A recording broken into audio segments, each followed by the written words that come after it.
Hello everyone, evening స్నాక్స్కి ఏదో ఒకటి చేసి పెట్టాలి యోగికి. నిన్న సండే కదా, కొంచెం స్పెషల్గా చేద్దామని బఠానీ చాట్ అయితే ట్రై చేశానండి.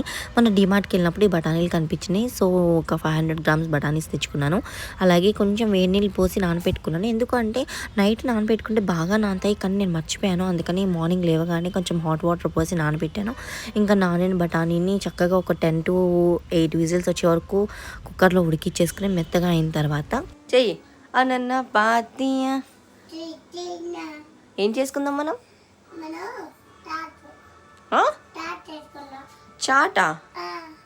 మరి నువ్వు మొహం కడుక్కోలే, మొహం అంతా అలా ఉంది, ఇప్పుడే పడుకుని లేచావా? అయ్యయ్యో, ఏది నీ గౌన్ ఏది? తప్పు. చాట్ చేసేసుకుందామా? ఏం చాట్ చేసుకుందాం? బఠానీ చాట్ చేసుకుందామా? నీకు ఇష్టమైన చాట్? మరి వేడిగా ఉంటుంది కదా, మూతి కాల్దా? చేసేసుకుందామా? ఓకే, చిచిక్. ఓకే, పడుకుంది. లేచేలోపు చేసేద్దాం అనుకున్నానండి. కరెక్ట్గా టైంకి లేచి కూర్చుంది. ఇంకో చూసారు కదా, వేడిగా ఉండాలి కానీ మూతి కాలదంట. సరే, నేనైతే ఈ బఠానీ చచ్చడానికి ఒక వీడియో రిఫర్గా తీసుకున్నాను యూట్యూబ్ నుంచి. దాని ప్రకారం ఫాలో అయిపోయానండి. అయితే కొన్ని బఠానీను బంగాళదుంప కలిపి మిక్సీలో వేసి మెత్తగా పేస్ట్ చేసుకుని కొన్ని బంగాళదుంప ముక్కలు అలాగే కొన్ని బఠానీ ఉంచుకున్నాను. సో అందరూ చేసే ప్రాసెసేనండి. ఇంకా ఉల్లిపాయ ముక్కలు, పసుపు, చాట్ మసాలా, ధనియా పౌడర్, జీరా పౌడర్ వేసాను. ఇంకా టమాటాస్ కూడా వేసుకుని చక్కగా ఉడికే వరకు ఉడికించేసుకున్నానండి. మధ్యలో నేను వేస్తాను అని మా యోగి కొంచెం నన్ను పనిచేసుకోనివ్వకుండా అడ్డుపడుతుంది. తెలిసిందే కదా, అయ్య బాబాయ్ బాగా కలిపేసిందండో, జాగ్రత్తగా ఉండాలి.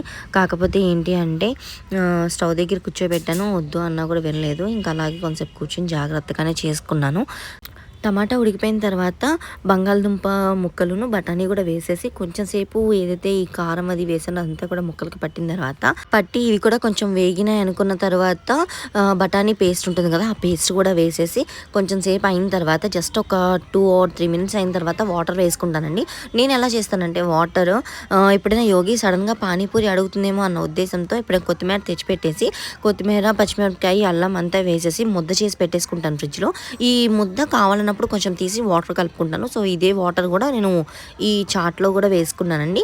ఇంకా మొత్తం అంతా దగ్గరికి వచ్చే వరకు కూడా ఉడికించుకున్న తర్వాత ఇలాగో ఉల్లిపాయ ముక్కలు మనం సర్వ్ చేసుకునేటప్పుడు తినేటప్పుడు వేసుకుంటాం కదా, సో ఆ సిచ్యువేషన్ జస్ట్ కొత్తిమీర వేసి కలిపేశాను. ఇంకా మొన్న డిమార్ట్కి వెళ్ళినప్పుడు ఒక 1 kg పానీపూరి ప్యాకెట్ తెచ్చుకున్నాను. సో దాంతో అయితే గార్నిష్ చేసుకుని ఆనియన్ అలాగే పైన కొంచెం కొత్తిమీర వేసుకున్నాను. మీరు కూడా ఇంట్లో ఇలానే చాట్ ట్రై చేస్తారా? నేను ఫస్ట్ టైం చేసిన టేస్ట్ కుదిరిందండి. మా యోగి కూడా బాగుందని చెప్పింది.